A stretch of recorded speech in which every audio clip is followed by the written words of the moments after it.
Okay, Chuck Wilson, New Hope Community Church, connecting the dots. And we have another good one today. And I'm calling this one Killing Our Future. Killing Our Future. And this is based on Ezekiel 7:11, where it says, violence has grown into a rod to punish wickedness. Violence has grown into a rod to punish wickedness. And that's where we're seeing a new bombshell study. I'll read this here. New bombshell study reveals assassination culture is spreading on the left under President Trump. And it's just unbelievable what this study has just found. A disturbing new report reveals that violent political rhetoric online, including calls for the murder of public figures like President Donald Trump and Elon Musk, is being increasingly normalized, particularly on the left. The report from Network Contagion Research Institute found that a growing number of people are willing to justify and even applaud killing in the name of politics and a warped sense of, here we go, social justice. Social justice. The chilling change appears to have accelerated in recent months. What was formerly taboo culturally has become acceptable. The lead author of the report says, we are seeing a clear shift, glorification, increased attempts and changing norms, all converging into what we define as an assassination culture.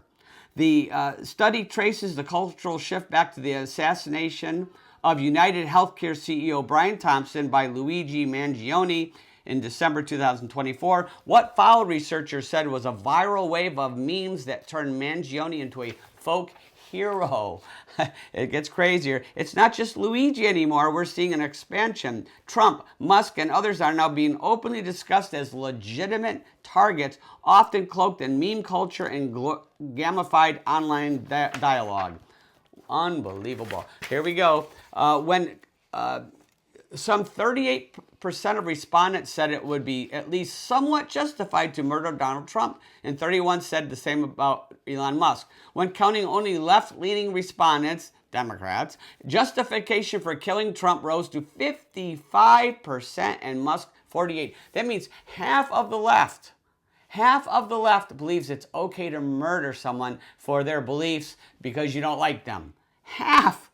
I mean, we're talking about a quarter of the country. This is not sustainable. They are part of a tightly connected belief system linked to what we call left-wing authoritarianism. They claim to be fighting authoritarianism, but they're the authoritarianists. It's just crazy what is happening, and we're seeing this very thing happening. In fact, we just saw what happened with Josh Shapiro, the governor of Pennsylvania. Shapiro, first of all, an arsonist attacked his home right after they finished celebrating the Passover, attacked their home, and he came out with a statement, both sides have to stop attacking each other. You know, well, listen, Josh, it's all one side, baby. 99% of it comes from one side. Sure, there's some right side, but it's all left. That's who's doing it. It's you, buddy, and I hope you get out of that party because they're trying to kill you. Half of your party hates you because you're Jewish. Half Josh Shapiro. And I already knew right away. As soon as it happened, I said, they're not saying who did it. So that means that someone on their side did it. The media's trying to cover it up as long as they can. Sure enough, it came out who did it. It was a guy who said he did it because he was supporting the Palestinians and he has to stop them killing his friends. I'll read a few things from this here. The suspect in the arson attack of the home was due to his perceived stance on Palestine, according to a search warrant. The suspect, Cody Balmer, called 911, turned himself in. He says, we will not take part in Shapiro's plans for what he wants to do to the Palestinian people. He continued saying he needs to stop having my friends killed, that our people have been put through too much by that monster, Shapiro. On and on and on, a bunch of just insanity. I'll read a few more things here. In the warrant for his devices, police said Balmer targeted Shapiro based upon perceived injustices. Here we go, social justice again, to the people of Palestine, as well as Shapiro's Jewish faith. Blah, blah, blah. You see, it's crazy, right? This is a quarter of the country. Half of the left think it's okay to kill someone, and you see it being carried out. This is really, really scary. Harvard here, Babylon B really did well with it. Harvard awards honorary degree to man who firebombed Governor Shapiro's house. Is that the truth? He's being applauded by many on that side. And it's not just with Shapiro, it's everywhere what we're seeing. There's a young man, FBI, Wisconsin teen murdered parents in extremist plot to fund assassination of President Trump. It's everywhere. A 17-year-old Wisconsin teen allegedly killed his parents in the pursuit of financial means and autonomy to assassinate President Trump.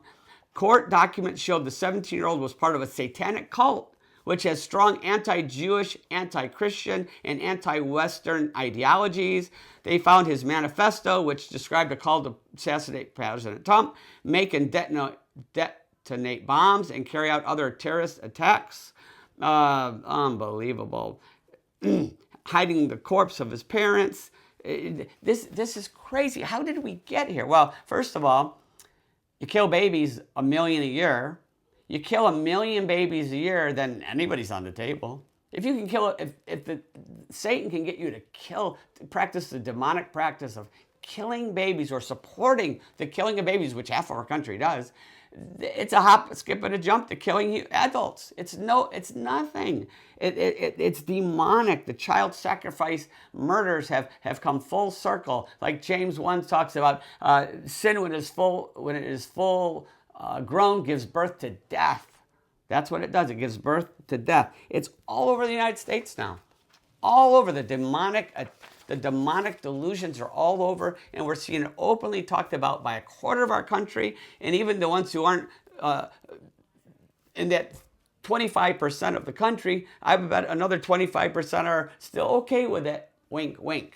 Because that is what has happened. A country cannot survive this.